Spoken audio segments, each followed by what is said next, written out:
Good morning, everyone. Welcome to this update for global stocks and commodities for the 13th of November. And what a week it was. Extraordinary. I'm not going to go too much into the US election, only as far as it impacts on markets, because I'm sure you're probably completely sick of it. But look, some predictable things happened and some amazingly unexpected things happened. And it just points to the sort of world that we're in these days, where everything is stretched to such a degree that moves no longer are mild and progressive. They're quite sudden and they're massive. You may recall last week that I made reference to a study that I had read, which said that if the stock market fell in the 2 or 3 months prior to a US election, then going back 160, 170 odd years, that the incumbent party would be changed. And the stock market has predicted again, and that percentage was about 75% of the time. And it makes sense, because when the stock market is going down, as the stock market did leading into the US election, then it's either a sign that the economy is not doing as well and therefore people aren't doing as well, or um, people just aren't feeling as wealthy because the stock market is going down, and therefore they're more likely to put in place someone different to at least have a go. And when you combine that with this global trend that we're seeing, which is the disenchantment with the ruling elite, it certainly did raise the prospect of Trump winning, and of course that's what happened. So let's move on and have a look at what happened with markets, because we've been able to learn a great deal from what's happened in the last week. But whilst on one level things have changed, obviously a Trump presidency is going to be extraordinarily different to what we've seen, and the impact on the American economy will be different. But has anything really changed in the bigger picture? And my conclusion is that no, it hasn't. Interest rates were always going to have to start to go up at some stage. That had already started occurring in the last few months, but a Trump presidency will accelerate that, in my view, because he's going to bring forward the inflationary forces. The right-wing movement in Europe, in France in particular, that's still there, and that has much larger potential implications for Europe. So Europe is not a place that I want to be investing at the moment, because I think there's a real prospect now after Brexit and Trump that there could be a move in France to a different leadership, and that leadership could end up with France leaving the European Union. And if that occurred, of course, then the Eurozone is basically defunct and would fall apart. So that has huge implications. Has the Chinese consumer really changed, or are they still on a very, very significant growth path? Debt bubbles and central banks, they've been with us now for quite some time, and that has to end badly in one of a number of ways that at the moment are pretty unpredictable.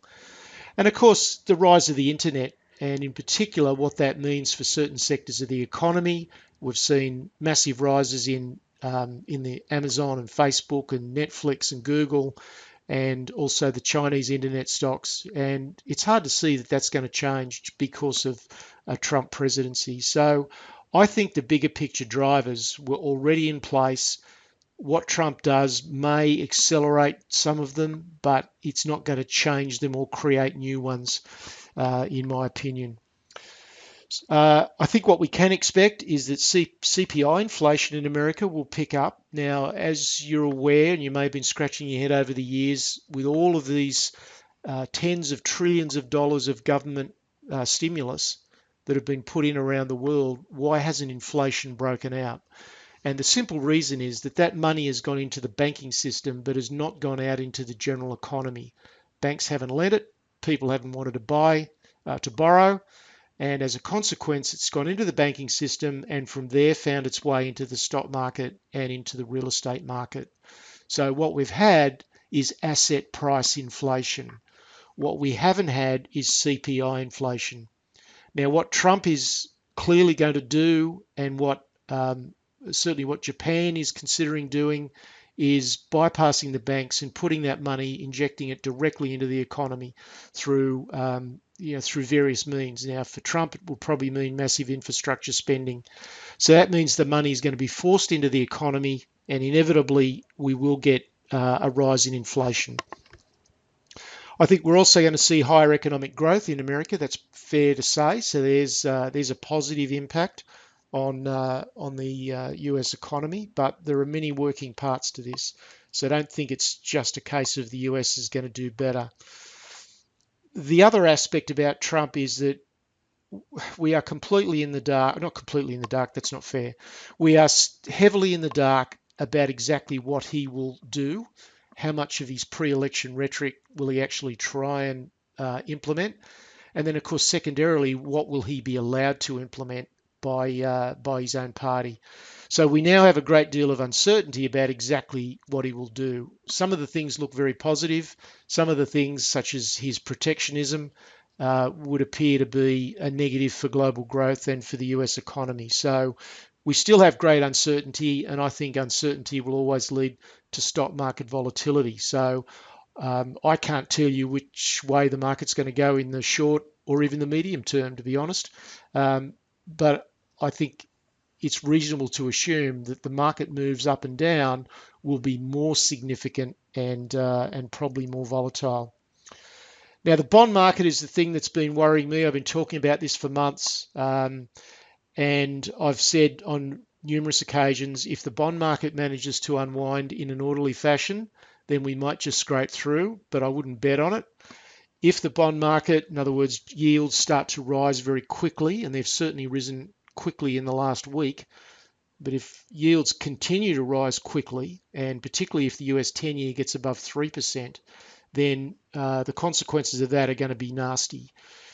So that's the key. It's the bond market adjustment is underway, and I believe is unstoppable. The question is, will it be an orderly progression or will it get out of hand? Will central banks lose control? That's the important question. So interest rates are on the rise globally. I think that's pretty much a given. And I guess the conclusion that I come to is that we've had a 35-year bull market in the bonds. In other words, bond prices have gone up, yields have gone down to the point where we got into negative interest rates. How can you change a 35-year trend without massive consequences? I just can't envisage that it can be done. And just a couple of, for instances, I could give you dozens, but just a couple of things to think about to bring this home. A lot of people have invested in commercial property when prices were high and yields were low, and the yields were attractive. Now, in a rising yield environment, commercial property becomes less attractive. What happens to the value of that commercial property? I mean, logically, it has to fall. It would be hard to see how that's not going to happen. And then, of course, what's the consequences of that on the rest of the economy and on financial markets in general? So there's one, for instance. The second, for instance, is what happens to the traders who have piled into these bonds at excessive prices and incredibly low yields that are now sitting, and I've read that the change in the bond market values, we could be talking more than $1 trillion worth of capital loss just in the last week alone. What are they going to do? Are they just going to continue to sit there with a smile on their face, sitting on $1 trillion loss that's getting bigger by the day, or are they going to sell out? I just can't see how this is going to deflate in a nice, progressive, steady fashion. Just doesn't make sense to me. We are seeing unexpected outcomes. It's already happening. We saw stocks after the initial reaction for a few hours. Initially, then stocks went up when people became more comfortable with what a Trump presidency might mean, and gold got belted. Both of those outcomes were contrary to what just about everyone expected. And this really gets to the heart of what I've been telling anyone that would listen to me, whether they were members or non-members, for a decade now. This is why you never ever make a huge bet on anything. Nothing is ever guaranteed in financial markets, and therefore you should never make a big bet on any particular sector, because circumstances can change and unintended consequences can come about. So you should retain some sort of reasonable balance in your portfolio. That doesn't mean you go into traditional diversification, because to me that's just a very poor strategy, where you just own a bit of everything. You still want to focus on the sectors that have got the right momentum, but just make sure that you've got some diversity within those sectors. Don't be heavily reliant on one particular sector continuing to trend in a certain way. There is a large sector rotation underway. I've been talking about that in recent weeks. It's happening around the world.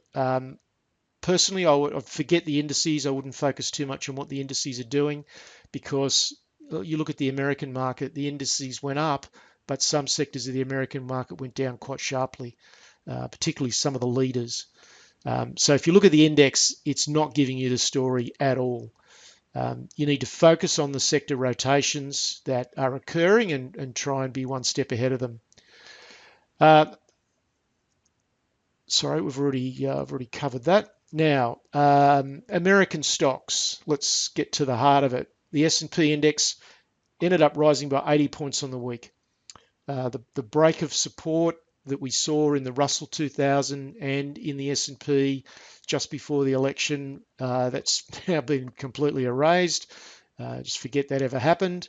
But as I said, the huge rise in the indices do mask some major sector rotation that is going on. So the question is not, not whether you're in the Australian market or the US market and what degree, but the question is what sectors are you in, and that has never been more critical, as we're getting a lot of change around the world, and there's going to be a lot of sector rotation. The big beneficiaries in America were the banks, because of higher interest rates are good for banks. Pharmaceuticals were good because Clinton didn't get in, so that was very positive for healthcare, and we also saw some growth stocks doing very well. Some of the sectors that got rotated out of, we certainly saw some of the majors in the Nasdaq, so Amazon, Facebook, Google, Netflix, all came under heavy selling pressure because they were seen as being more risky in a higher interest rate environment. I think that's a very short-term, short-sighted view, because you've got to look at the growth of those companies. So I think the dips in some of those stocks are presenting a buying opportunity. Not necessarily just yet, but I think that will occur. The Russell 2000 has gone from an abysmal breakdown to the strongest index on the week, and as you'll see on the chart in a minute, quite extraordinary turnaround. So all of this just supports the case for being open-minded, and again, that's the theme that I've preached for years and years and years. Don't get fixated in your mind that something is going to happen because the fundamentals or logic supports it. Always remain open-minded, and if the market starts telling you something different, then be prepared to change your position. And it's really the case for sensible balance. Don't make really big bets. Let's take a look at the US market. So we'll start with the S&P. It's just an index, bearing in mind what I said about the various sectors. Some sectors have done well, but you can see there was a big rotation last week and a big reaction in the market. We were at a low point last Friday, and that was the low. And I wrote in last weekend's video update that markets were drastically oversold and due for a bounce. They did bounce very strongly on Monday, a little bit more on Tuesday, and then of course really took off on Wednesday with the Trump victory. So now we've blown away that downtrend. We've taken out these lows. We came down to the 200-day moving average, and hey presto, the technicals worked again, bounced sharply off the 200-day moving average. We broke through this downtrending resistance line, just broke through it like it wasn't even there. And, yeah, look, you've got to say on balance, the market is looking at Trump presidency with very much a glass half full approach, and that's the line of least resistance. So you have to say that there is an uptrend, a short-term uptrend in the market. However, again, just bear in mind the questions of balance and an overall exposure. Now let's look at the Russell 2000. That's just an extraordinary rebound. You can see we broke key support. The Russell looked absolutely ugly when I did this video last week, and then look at what transpired. And this has been by far the strongest sector or part of the US market. Quite an extraordinary turnaround. Let's just look at the NASDAQ by comparison. The NASDAQ did nothing. In fact, the NASDAQ was actually down after the election result, and that is largely because the mega cap stocks, the Facebooks and Amazons and Googles and Microsofts and Apples were all sold down. So very, very different reactions in the US market. Critically, the US dollar went up very strongly. You saw this enormous fluctuation on Wednesday with the election result.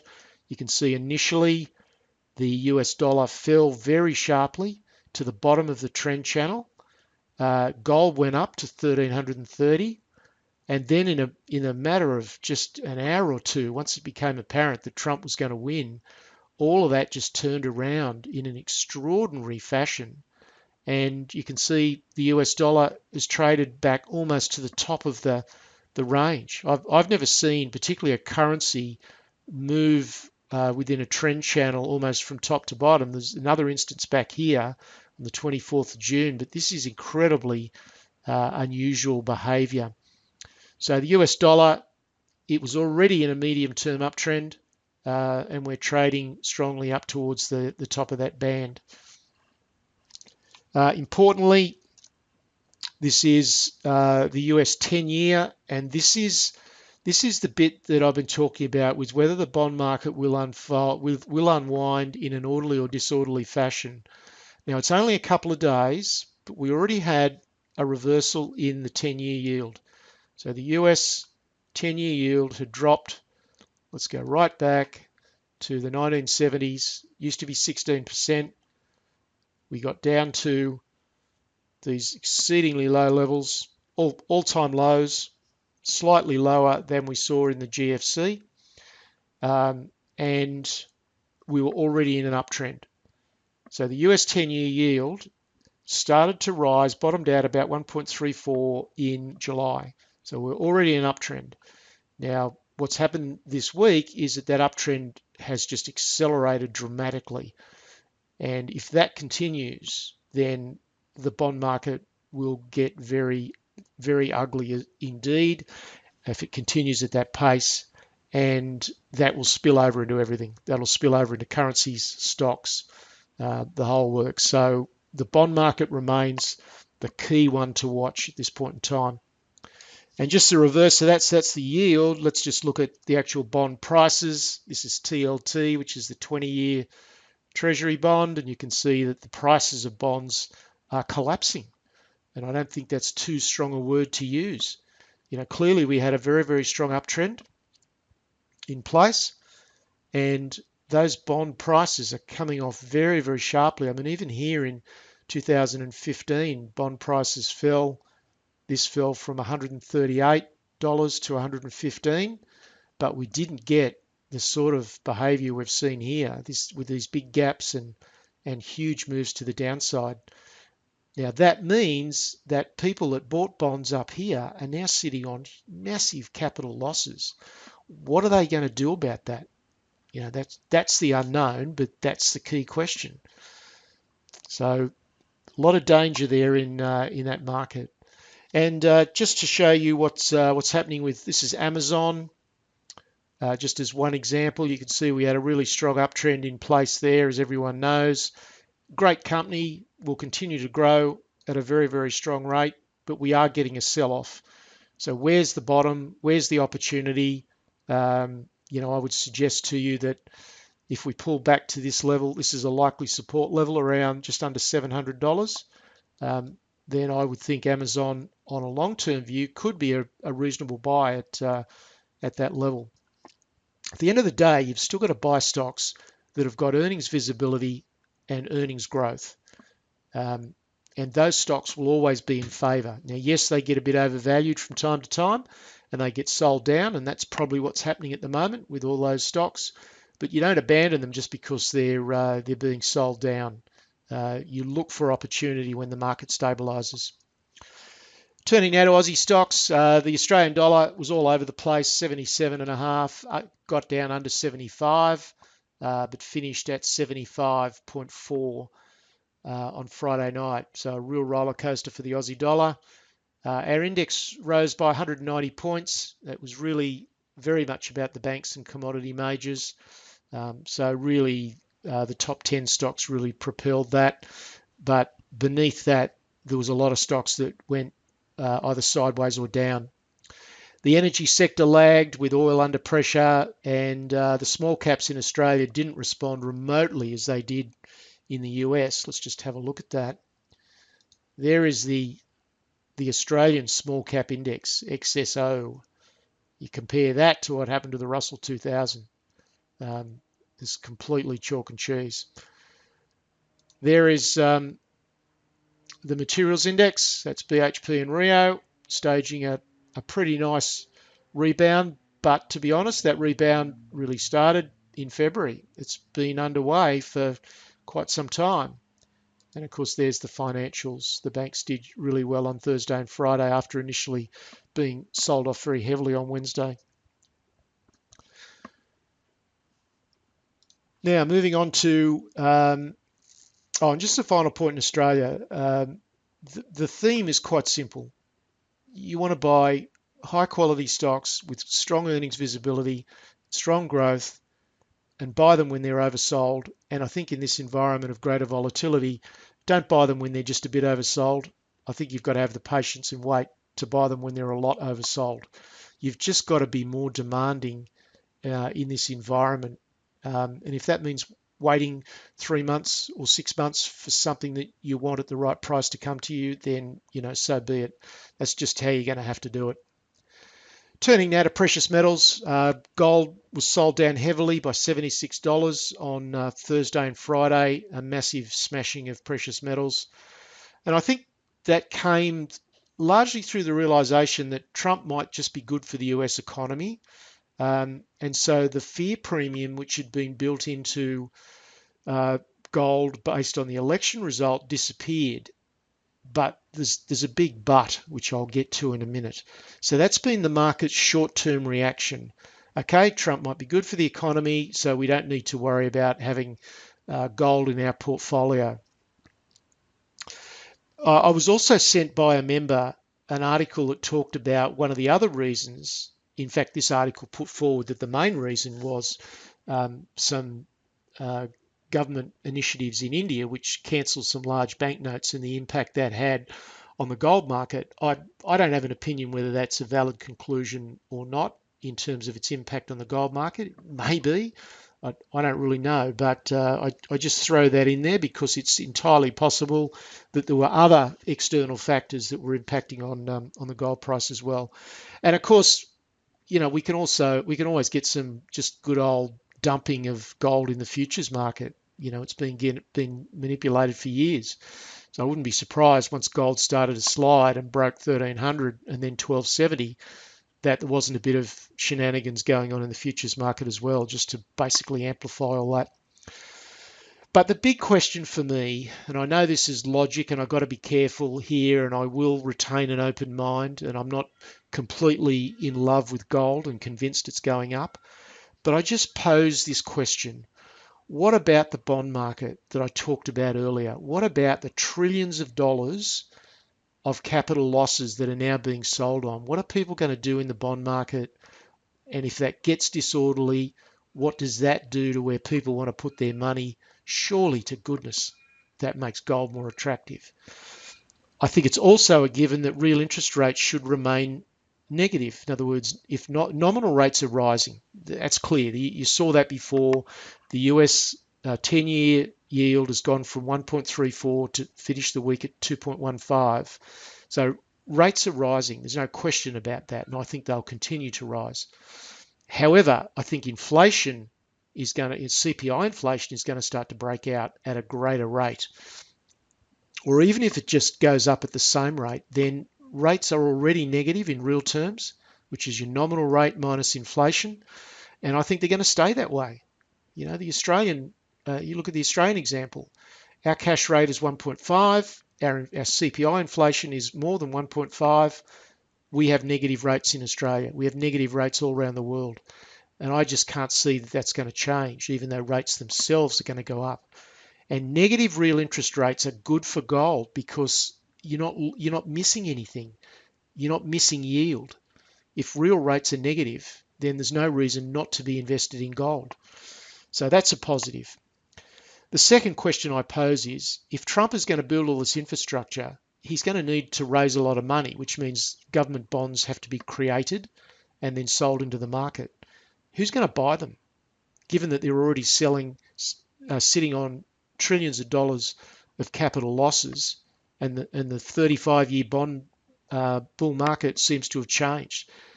Who's going to buy those bonds? Look, I don't know the answer to that, and it's a very complex question, but I'm just posing the questions for you to think about that to me are quite logical. And what will the people do that are sitting on the trillions of dollars of bonds? And I can assure you, if the bond market gets untidy, gold will take off, because at the end of the day, people act out of self-interest. If one part of the market is going down, if stocks go down and bonds go down, people are looking for somewhere else to put their money. They don't put it under the bed. Some of it is going to go into gold, and the stock and bond markets are so big that money will completely and utterly swamp the gold market. So just think about those questions. So my view is, in the very short term, with that $76 sell-off in gold, the market is currently ignoring these realities. It's saying, yep, Trump presidency is good, economy's good, we don't need gold, yep, that's good. But I believe that's being completely unrealistic, and I think when we get over this initial honeymoon period, I think people will start to rethink the reality of what's going on in the bond market. So we've got a collapsing bond market. That's a given. You saw that before on the chart with TLT. We've got rising yields. You saw that with the chart of the 10-year bond yield. I just can't see how that's going to be good long-term for stocks and the US dollar. The US deficit, which is at $20 trillion already, or whatever it is, $20 billion, I forget the number, that deficit has got to rise, surely. There's no way that Trump can build infrastructure and not increase the deficit even further, because he's also cutting taxes. So he can't fund what he wants to do with raising taxes. He's going to cut them. So the US deficit has to rise. Inflation has to rise. The attraction of real estate investment has to be diminished around the world. You can't have rising yields and not retain that attractiveness. I think central banks are already losing control of some parts of rates, and I'll just mention one. That's LIBOR, which is basically the interbank lending rate. It's what banks choose to charge each other interest to lend to each other on the short and medium term. That's not controlled by central banks. That's been rising for months and rising quite sharply. So I think there are some parts of the interest rate curve that are already outside of central banks' control. What happens to debt servicing in a world of rising rates? All the countries and all the corporations that have raised extraordinary amounts of money at very, very low interest rates. What happens when they have to roll those loans over? They're not going to be able to pay them back. They're going to have to roll them over at a higher rate. How do they service that debt? So to me, this all adds up to an environment that's absolutely perfect for gold. And again, I just stress I'm not pulling on blinkers here, and I can't see anything other than a good outcome for gold. I'm just looking at things logically over the long term. Now, I acknowledge that in the short term, gold is under pressure and may remain under pressure for some weeks or some months, but I don't think it's going to last all that long. Longer term, this is a perfect environment for gold, I believe, in coming years. Let's just have a quick look then at gold. So we'll start with silver actually. So silver was actually doing quite well. It's quite amazingly, silver did well. This is Thursday. So gold got hit on Thursday, but silver didn't. Silver went up. And that was a real head scratcher for me, and I still don't have an explanation for it. But you can see it got absolutely monstered on Friday night. And that, that to me smacks of some stuff going on in the futures market. It really does. This was gold. Gold initially spiked massively on Wednesday on the Trump victory, and then, of course, fell apart. Sold down more on Thursday and then very heavily on Friday. But if we look at this on a weekly, it doesn't change anything, does it? If this is a long-term base, so this whole area through here, if this is a long-term base, which I believe it is, then we're still in the top half of that range, that basing range. So this doesn't change the bull market. It just means that right now the bull market is not about to take off again in the longest and strongest leg. It's going to be delayed a bit because of some of this short-term stuff with Trump winning. But that doesn't change it. It just changes the time span. So, please don't get those two things confused. However, when you look at stocks, so let's look at GDX, and this is the important thing. When you look at stocks, particularly if you're a trader, you cannot ignore this. Now, stocks have been absolutely smashed, and you should have taken stop losses along the way. You can't ignore this sort of price action. So if you are a trader or even an investor, if you're an investor, you may need to adjust and you're uncomfortable with a bit more downside. We could actually come down now and test this 61.8% level on GDX, which is just under the $20 mark. We finished on Friday night at around $21. We could drop another dollar yet. If you're not comfortable with that and the fact that gold stocks may not recover for several months, then you need to adjust your exposure.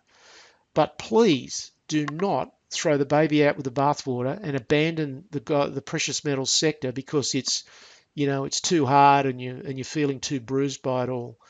The fundamental case still applies. It's just a matter of you've got to readjust your exposure and look for the next opportunity. So certainly a brutal week for gold stocks, but as I said earlier in the presentation, you shouldn't have been massively exposed to precious metals anyway. You should have had balance in your portfolio. So the overall impact really should not have been that severe. Other commodities, copper had a huge rise to $2.52 on a closing basis, despite the fact that the US dollar went up. That was huge, and that's a real indication of coming inflation. We are seeing an improving supply and demand balance into 2016, so they're starting to come more into balance. And my assessment of everything that I've studied is that we're quite likely heading towards a deficit in 2018, and that's a real positive for copper stocks, and that's why BHP has done well in the last week. Crude oil was under pressure further. This was really in response to the US dollar going up, so there certainly was a response there to the currency.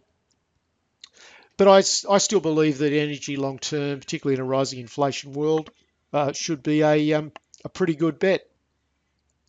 However, we still may be a bit early. There's the spot copper chart, 6-month copper chart on a closing basis. So you can see an absolutely meteoric rise from around $2.10 to $2.55 just in a matter of a couple of weeks. But if we actually zero in on the intraday, there's the 24-hour copper, and you probably can't see that scale on the left-hand side. It's very faint, but it almost hit $2.75 before it closed down at $2.52. So there was a huge intraday spike in copper as well. So lots of changes going on. This has been a really big video. I'm sorry for those that like it a little bit shorter, but I know I've also had a lot of feedback that other viewers like the detail. Wrapping it all up, the strategic approach for investors. If you've been relying on the yield trade, you've been in high yield stocks that are relatively lower growth stocks, then that trade is dead. You want to, if you're not out of it, you should be out of it, because it's not going to do well in the environment that we're going into. So infrastructure stocks and other high yield, low growth stocks is not the place to be. There is still a place for gold in your portfolio. Do not abandon it. Just look at what I've been talking about in the bond market. Ask yourself some logical questions. There is still a place for gold. Resources likely to have a tailwind now. Copper obviously has done extremely well. Iron ore, I'm not sure that it's sustainable, and in fact some of the senior guys in Rio have said it's not sustainable. But the iron ore price has snuck up to about $74 a tonne while no one was looking. So there's been a huge rise there. For traders, this is what I wrote last week. Expect some short-term disruption. Well, we certainly got that. And I also said markets are now oversold and due for a bounce, and we certainly got that. So last week, played out in some respects according to the script, but in some other respects, completely unpredictable.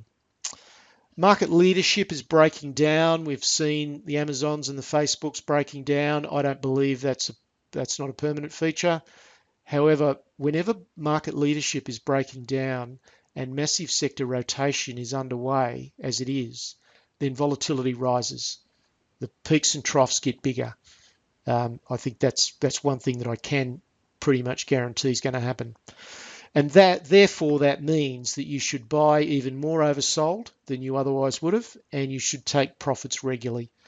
You don't want to have long-term faith in anything. If you can buy in at a low risk, high probability entry point, and you can get a quick return, then I would think about taking some of that fairly quickly. So the actions to take, we've had the bounce. For investors, I would consider, not necessarily do it, but certainly consider hedging your portfolios. And there are various hedging mechanisms that you can use. Get rid of the losers and the weaker stocks in your portfolio, and just critically evaluate your portfolio balance. And if you're really heavy into one particular sector, then you really want to think about that, because circumstances are changing in so many ways and the outcomes are so unpredictable that I just don't think you should be hugely exposed to any one sector. And finally, don't throw your hands in the air and say it's all too hard. I've had a few emails from a few people that had pinned their hopes on gold, and that got punctured over the last couple of days. And I know that that's disappointing, and I know it's a bit depressing, but don't throw your hands in the air, because the long-term case is still there. There's my contact details. It's been a huge week. Hopefully things will settle down a little bit more next week, but I think it's a time to have a little bit of a crash helmet on and your seatbelt on, because it's going to be volatile. That's it for this week. Cheers.